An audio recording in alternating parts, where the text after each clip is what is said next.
Kariel nagpasample ng dating OST ng Encantadia na Mahiwagang Puso habang commercial break ng It's Showtime.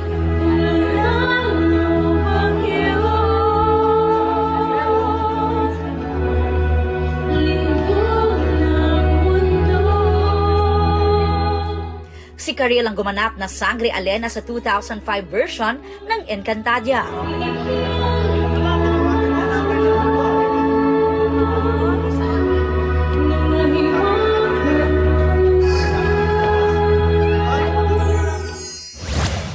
From bida to kontrabida.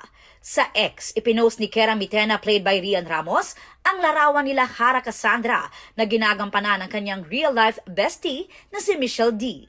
Biro niya, most of the time we're housemates, but not castlemates. Sa episode kagabi ng Encantadia Chronicles Sangre, ipinakilala na ang role ni Michelle at ang PBB Celebrity Collab housemate na si Mika Salamanca bilang si Anaka, ang alagang kwago ni Kera Mitena.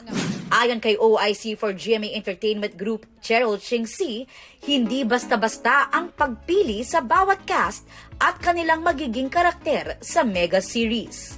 Dumaan sila sa matinding pagsubok at isang mahabang proseso. Hindi siya normal na casting call, tawag siya ng destiny. Kasi hindi lang naman namin pinili yung pinakamaganda o pinakamagaling.